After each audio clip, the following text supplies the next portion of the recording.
अवैध शादी से हुए बच्चों को भी मिलेगा माता पिता की प्रॉपर्टी में हिस्सा।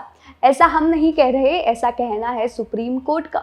सुप्रीम कोर्ट ने शुक्रवार 1 सितंबर को कहा है कि किसी भी अवैध शादी से जन्मी संतान का उनके माता पिता की अर्जित और पैतृक प्रॉपर्टी में अधिकार होगा। ऐसे मामलों में बेटियां भी प्रॉपर्टी में बराबर की हकदार होंगी। चीफ जस्टिस DY चंद्रचूड़ की अध्यक्षता वाली बेंच ने कहा है कि अवैध शादी से जन्मे बच्चे वैध होते हैं। माता पिता की प्रॉपर्टी पर उनका उतना ही अधिकार होता है जितना सुप्रीम कोर्ट का ये फैसला सिर्फ जॉइंट हिंदू फैमिली पर ही लागू होगा, ऐसा कहना है सुप्रीम कोर्ट का। हिंदू मैरिज एक्ट 1955 के तहत किसी शादी को दो आधार पर अमान्य माना जाता है। वो दो आधार हम आपको बताते हैं, एक शादी के दिन से ही और दूसरा जिसे अदालत डिक्री देकर अमान्य घोषित कर दे।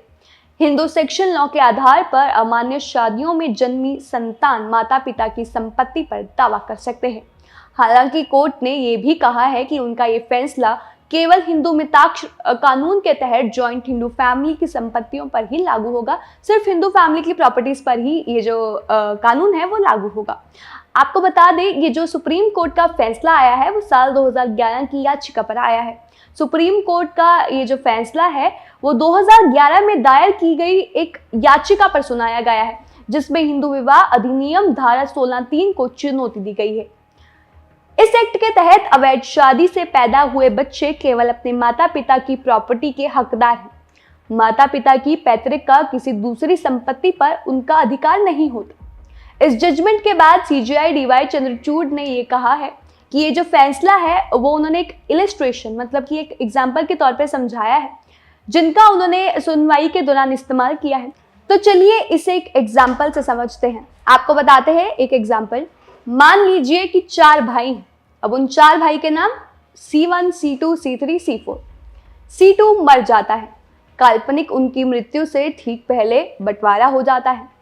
C2 मर गया और उसकी जो पत्नी है वो विधवा हो गई। C2 का वैध विवाह से उसकी एक बेटी है और अवैध विवाह से उसका एक बेटा है।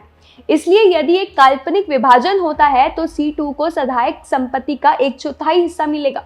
तो वो हिस्सा जो C2 को अलॉट किया जाएगा, अर्थात 1/4 हिस्सा उसे उसकी पत्नी और उसकी बेटी के बीच डिस्ट्रीब्यूट किया जाएगा, यानी कि 1/12 ईच। इसके अलावा C2 का 1/12 हिस्सा अमान्य विवाह से पत्नी, बेटी और बेटे के बीच डिस्ट्रीब्यूट किया जाएगा।